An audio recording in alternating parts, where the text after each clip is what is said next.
Everyone, আসসালামু আলাইকুম। Welcome back to Munia Asna's kitchen. আজকে তৈরি করে দেখাতে যাচ্ছি কাঁচা কলার কাটলেট। কাঁচা কলার কাটলেট খেতে কিন্তু খুব মজার হয়। আর এই কাঁচা কলার কাটলেটটা কিভাবে তৈরি করব আজকে আপনাদের সাথে সেটাই শেয়ার করতে যাচ্ছি। এই কাঁচা কলার কাটলেটটা আজকে আমি ডাল দিয়ে তৈরি করব। এই কলার কাটলেটটা উপর দিয়ে ক্রিস্পি হবে আর ভেতরটা সফট হবে। এই রেসিপিটি দেখানোর আগে আপনারা আমার চ্যানেলটিকে সাবস্ক্রাইব করে নিন আমার পরবর্তী আরও ভালো ভালো রেসিপি দেখার জন্য। তো চলুন দেখে নেওয়া যাক কীভাবে করব। এখানে আমি 8টা কাঁচা কলা সেদ্ধ করে নিয়েছি, ভালোভাবে সেদ্ধ হতে হবে। এখন আমি ঠান্ডা করে ছিলে নেব।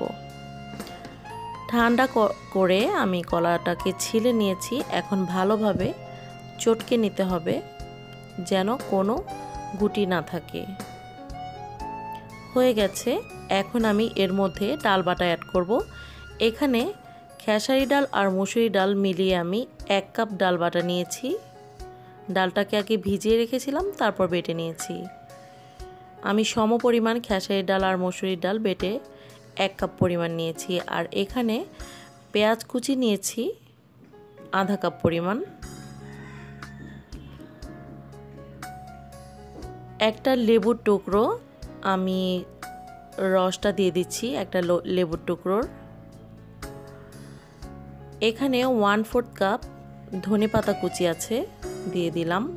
আর 4টা শুকনো মরিচ টুকরো করে দিয়েছি, দেখতে সুন্দর দেখা যাবে। আর 1 টেবিল চামচ কাঁচামরিচ কুচি দিয়েছি। 2 টেবিল চামচ পরিমাণ ময়দা দিয়ে দিচ্ছি।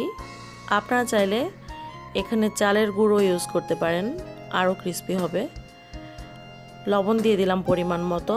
1/4 চা চামচ লাল মরিচ গুঁড়ো দিলাম। আধা চা চামচ আদা বাটা আর আধা চামচ রসুন বাটা দিয়ে দিলাম। 1 চা চামচ পরিমাণ জিরা গুঁড়ো দিলাম। আর এখানে দিচ্ছি 2টো দারচিনি আর 4টা এলাচ বেটে আমি পেস্ট করে নিয়েছি সেটা। একটা ডিম ভালোভাবে ফেটে নিচ্ছি। এখন এই ডিমটা দিয়ে আমি মেখে নেব। পুরোটা ডিম একবারে ঢালবো না, আমি আস্তে আস্তে করে ডিমটা দেব আর মেখে নেব। যতটুকু প্রয়োজন ততটুকু ডিম আমি ইউজ করব। তো ভালোভাবে মেখে নিচ্ছি। সবগুলো উপকরণ চটকে চটকে মেখে নিতে হবে। আর ডিমটা এমন পরিমাণ দেব যেন বেশি নরম হয়ে না যায়। ভিউয়ার্স দেখুন, এই 1 টেবিল চামচ পরিমাণ ডিম রয়ে গেছে। পুরোটা আমি দেইনি, পুরোটা লাগেনি।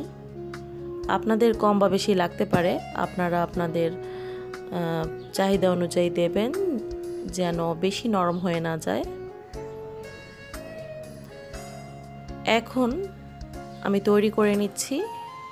হাতে একটু তেল লাগিয়ে নিয়েছি। আমি গোল গোল কাবাবের শেপ করে আজকে তৈরি করে নেব। দেখুন এই শেপ করে আমি তৈরি করছি। আর আপনারা চাইলে যে কোনো শেপ দিতে পারেন। এভাবে গোল শেপ করে আমি কিছু তৈরি করে নেব। দেখুন হয়ে গেছে। একইভাবে আমি আরও একটা তৈরি করে দেখাচ্ছি। আর এই কাটলেটটা তৈরি করার সময় অবশ্যই হাতে তেল মেখে নিতে হবে, নয়তো তৈরি করা যাবে না, আঠা লেগে যাবে হাতে। দেখুন হয়ে গেছে। ঠিক একইভাবে আমি কিছু তৈরি করে নেব আর বাকিগুলো তৈরি করব ভাজার সময়। ফার্স্ট দেখুন আমি কিছু তৈরি করে নিয়েছি, এখন এগুলো ভাজতে চলে যাব। আর ভাজার সময় বাকি আরও সব তৈরি করে নেব। তেলটা মোটামুটি গরম হয়ে গেছে, কাটলেটগুলো ছেড়ে দিচ্ছি যেগুলো আমি তৈরি করেছি। আর বাকি কাটলেটগুলো আমি এই ভাজার সময় তৈরি করে নেব আস্তে আস্তে। তো আমি এক ব্যাচ ভেজে আপনাদেরকে দেখাবো।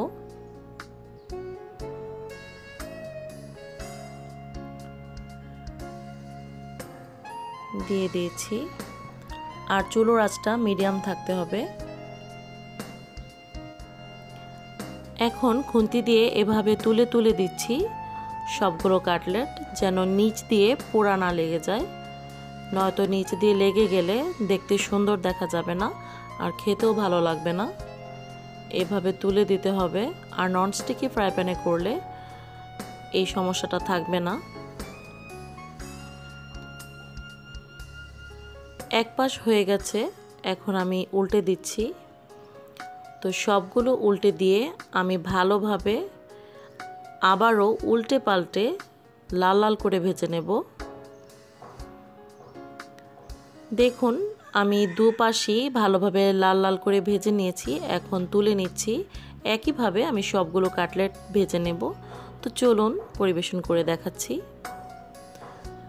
ভিউয়ার্স দেখুন কত চমৎকার হয়েছে ভাজার পর কাটলেটগুলো, দেখেই কিন্তু খেতে লোভ হচ্ছে। দেখুন কাছ থেকে একটু দেখাচ্ছি, খুবই সুন্দর হয়েছে। এই কাটলেটগুলো খেতেও কিন্তু ভীষণ মজার, গরম গরম খেতে, উপরে ক্রিস্পি আর ভেতরে সফট থাকে। আমার কাছে তো খুবই ভালো লেগেছে, বাসার সবাই খুব পছন্দ করেছে। আপনাদের কাছেও যদি ভালো লেগে থাকে তাহলে আমার চ্যানেলটিকে সাবস্ক্রাইব করে আমার পাশে থাকুন আমার পরবর্তী আরও ভালো ভালো রেসিপি দেখার জন্য। তাহলে আজকে এখানেই বিদায় নিচ্ছি। আল্লাহ হাফেজ।